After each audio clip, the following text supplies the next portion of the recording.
My favorite lens set to come out in the last few years is the Zeiss Otus ML series. They first launched with a 50mm 1.4 and then an 85mm, also 1.4, and now they have a 35mm Zeiss Otus f1.4. So today we're going to take a look at this lens, a lot of sample footage, and I'm going to talk about why I think the lens set, and specifically this 35mm, is so special.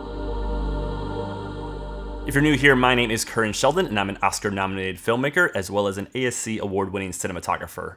I just launched a members-only version of this channel, and there are two levels. There's the production assistant, where you get early access to videos, as well as tons of sample footage, for example, from the Zeiss Otus, where I've had beautiful sample footage up for the last month or two. But I also have an assistant camera level where you get access to a 90-minute documentary interview course to help you take your documentary interviews to the next level. So if you enjoyed this channel, consider becoming a member, because you not only get access to that documentary interview course, but you also help support videos like this, as well as other gear reviews and career advice that I offer on this channel. So click the join button below, and we'll see you over there. So the original Zeiss Otus series came out for Canon EF mount and Nikon F mount, and those were for their DSLR mounts, and they were known to be the best lenses ever made. The 55mm lens is still legendary, and I'm actually going to get one to test against the 50mm Zeiss Otus very soon, which is exciting, but they also made 85, a 100, and a 28mm, and those lenses were known to be the sharpest and most beautiful lenses that you could buy for any DSLR system. A lot of people would use those not only for photography to have the sharpest image possible, but also for cinematography. They have beautiful construction, manual focus, an aperture ring, and kind of everything you'd want in a cinema lens. They were very bulky and very heavy, and Zeiss took a few years off to redesign them completely for the mirrorless mounts, which is Sony E, Canon RF, and Nikon Z mounts. And the result are the beautiful Zeiss Otus ML versions. And I've done a review of the 50mm on this channel. I also have the 85mm and have shot quite a bit with it. They're both gorgeous lenses, but their newest in the entry is a 35mm 1.4. Now, the 35mm is actually a pretty interesting focal length because in the original Zeiss Otus series, they actually didn't have that 35. They had a 28 and a 55 and nothing in between. For a lot of people, a 35mm is the most versatile and favorite focal length, and so it's really nice to see that focal length make an entry into the mirrorless version of the Zeiss Otus. So the mirrorless versions of the Zeiss Otus are incredible because of how much smaller and lighter they are than their DSLR counterparts. The 50mm and the 35mm are almost exactly the same size. They have a 67mm filter thread and are only about 600 grams, which, yes, is pretty heavy for a prime lens, but considering the old Zeiss Otus were all over a kilo, this is actually quite a bit lighter, which is nice to have. But that doesn't mean they skimped at all on build quality. These things are built like tanks. It's an all-metal build. It has an incredibly dampened focus ring and a clickable aperture, which is really nice to have. So these things are going to stand the test of time. They're incredibly well built.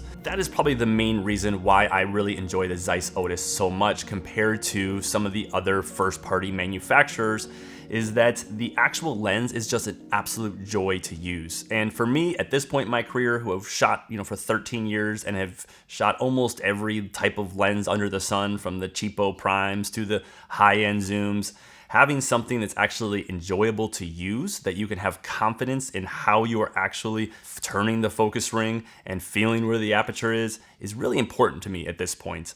I think a lot of lenses now have that aperture ring on them. The Canon VCM primes are a great example, but it's all electronic, so it's all controlled within the camera itself and is, nice to have so you don't have to program a button or a dial on your camera, but it's still not actually opening and closing an aperture. It's just doing it electronically. Whereas this, you actually are closing a physical aperture and you can look down the barrel and actually see it opening and closing. No, it's not a huge deal, but the fact that it has that mechanical quality just gives it a more tactile feel and is just more enjoyable to use. And same with the focus ring. 95% of new lenses are all focused by wire, and yes, they have pretty nice rings, and yes, you can control the focus rotation in your camera so that it functions a little bit more like a manual lens. It still isn't. And so when you have a lens that has those hard stops and you can feel it, and then also on the other end, then it is really nice experience actually focusing this lens. And that's really what Zeiss is all about now. It's almost the soul of photography, where it is an enjoyable experience to use the lens. the best built lenses that are made for a mirrorless mount today. Honestly, quite a bit better even than my Cooke SP3s. And has the best focus throw I've ever felt, the best aperture I've ever felt, and generally just a joy to use. And so when you're thinking about getting a G Master or a high-end Canon f1.4 lens, you might think, well, those have autofocus and this is a manual focus only lens, so I'm gonna go with the autofocus version. But if you're someone like me who shoots a lot of video and film and uses manual focus 95% of the time, then having this lens or the Zeiss Otus series is just a way more enjoyable experience, and it inspires confidence in what you're actually doing. The lens hood is also all metal, and so that thing inspires confidence. It's going to protect your lens if you happen to drop it or knock it against something. So that's really nice to have as well. And then it also has a nice rubber gasket for all you folks who like to shoot in the rain or out in inclement weather. This has a nice weather seal to it as well. So nothing beats the build quality of a Zeiss or the joy of actually shooting with a Zeiss, but that doesn't mean anything if the image quality isn't up to snuff. But I'm happy to say that the 35mm Zeiss Otus is my favorite 35mm I've ever used, and I have used a lot. And the Zeiss Otus series is my favorite series that has ever come out in any lens category. And today I have tons of footage to show you from the Zeiss Otus 35mm, and you can judge for yourself whether you like the image or not. But for me personally, the lens is incredibly sharp, wide open. And for something like a documentary interview, as you can see now, the image is incredibly sharp, even at 1.4, which is a pretty wide angle, so it's not always easy to get a really shallow depth of field, but this lens does it and does it beautifully. And the out of focus areas are not busy or distracting. They don't have a ton of character, something like a Cooke SP3s, but there's also been a lot of people who don't like the out of focus areas of the Cooke SP3s. They're a little too wild, and that's true for a lot of vintage lenses or a lot of the vintage looking lenses that are coming out today. Yes, I like the looks of something like a Typox MRCs or the Cooke SP3s, but for high-end commercial work or branded content pieces, often you want the most beautiful, cleanest, and incredible image possible, and that's where the Zeiss Otus delivers. I've had this lens for a couple months now, so let's take a look at a bunch of footage I've shot with it in a variety of situations, and you can decide for yourself whether the Zeiss Otus 35mm is something you'd like to pick up.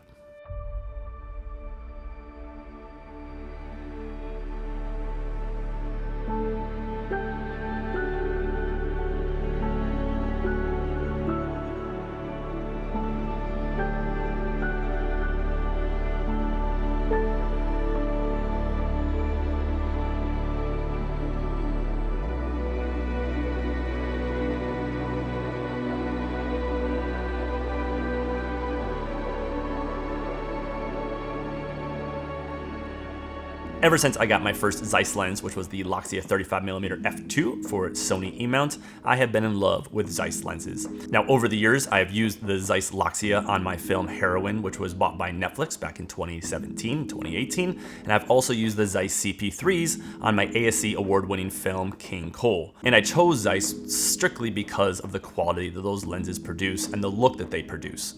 And over the last couple of years, I've been in touch with Zeiss a lot to test out the Nano Primes, test out the new Otus series, and love them so much that I've continuously used them in all of my projects. And just last month, Zeiss was nice enough to ask me to become one of their ambassadors in the cinematography side of the Zeiss Ambassador program. And I'm not gonna say no to that because I love Zeiss, I love their lenses, I'm gonna use them on 2 feature films in the next 2 years, and so it's really nice to be a part of the Zeiss team. In March, we kicked off the launch of the Zeiss 35mm by having a gallery space in Atlanta and 3 other photographers along with my work projected onto the side of the wall. It was a really great event as people gathered together to talk about cinematography, photography, and everything in between, and our mutual love for Zeiss glass. So I'm excited to be a Zeiss ambassador, and hopefully I'll be a part of more Zeiss events in the future, so you can find me at one of those trade shows or at a Zeiss booth. And I'm really excited that the Zeiss 35mm is now out and about because this sort of completes the set of the 50 and the 85.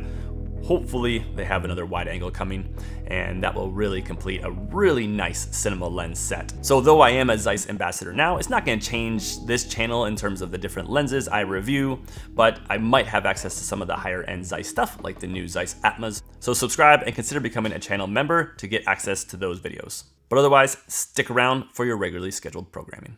All right, we'll see you in the next video.